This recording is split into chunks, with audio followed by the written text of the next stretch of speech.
We've always had a tendency to see a little bit of ourselves in the world around us. We name our cars, we talk to our pets like they understand every word, and we impart human characteristics on inanimate objects such as our computers and phones. This is anthropomorphism, the attribution of human traits, emotions, and intentions to non-human entities. But what happens when the non-human entity is a complex algorithm designed to learn, adapt, and communicate with us in our own language? What happens when we start to see the ghost of a human mind in the machine of artificial intelligence? What some call the uncanny valley effect. It gets kind of weird, I suppose, considering you're listening to me, a recording of a real person, while watching an AI-generated cartoon animation based on an AI rendering of an old photograph of me. But really, anthropomorphism is nothing new. From prehistoric times, our ancestors saw gods and spirits in the sun, the wind, and the animals they hunted, drawing them on the walls of caves. As a kid, you probably watched anthropomorphic cartoons like Bugs Bunny or SpongeBob. Psychologists think it's a fundamental hardwired part of how we make sense of the world, an ancient survival trait originally used to help early humans figure out if that rustle in the bushes is a predator or just the wind. It's why we form such strong bonds with our pets, attributing complex emotions to their every bark or meow, why we think they potty where they shouldn't to get back at us. And it's the same deeply ingrained habit that we're now applying to artificial intelligence. Tech companies are masters of leveraging this aspect of our psyche by giving their AI products friendly names, soothing voices, and even personalities. This is a deliberate design choice to make these complex systems feel more approachable, more intuitive, and ultimately more trustworthy. It's easier to welcome an AI into our homes when it feels less like a tool to acquire marketing and training data for a big company and more like a friendly companion. But here's where things get complicated. While anthropomorphizing your vehicle is pretty harmless, doing the same with AI can lead to misunderstandings and manipulation. The problem is, when we see a human-like face or voice, we tend to make a whole host of assumptions. We might assume a level of understanding that simply isn't there.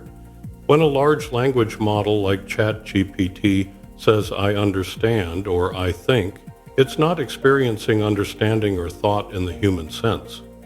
It's executing a complex program that predicts the next most statistically relevant word or phrase in a sequence from a huge database that maps these connections out based on training data. It's a sophisticated mimic, a pattern matcher of unprecedented scale.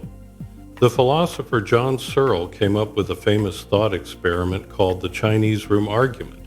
Imagine a person who doesn't speak Chinese locked in a room and given a giant book of rules. When someone slides a piece of paper with Chinese characters under the door, the person in the room follows the rules in the book to find the corresponding Chinese characters to slide back out.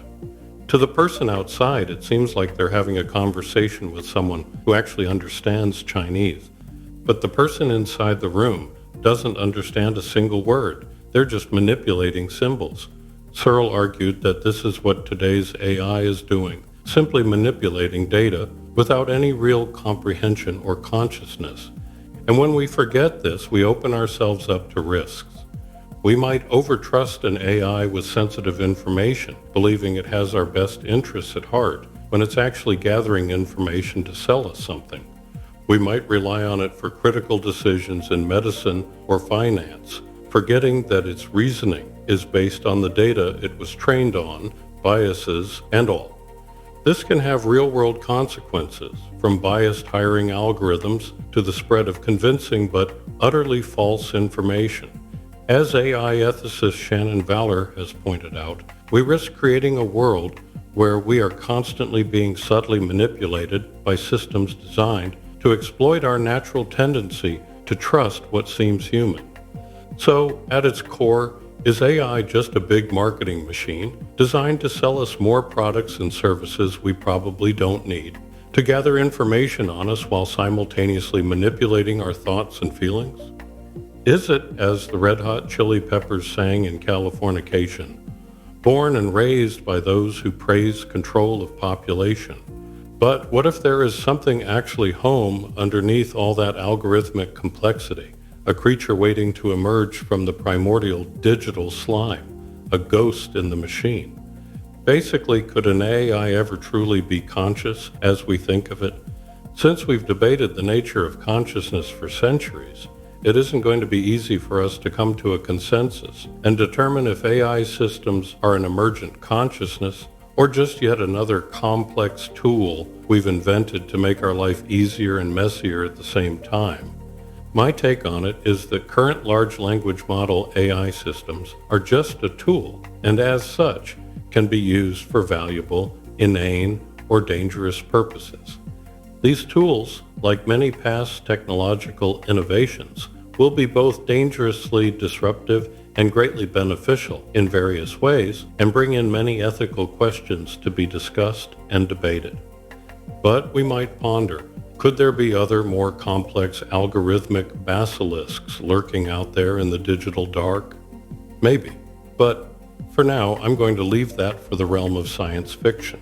To circle back to the idea of anthropomorphizing AI, our tendency to anthropomorphize isn't going away, since that's a part of who we are.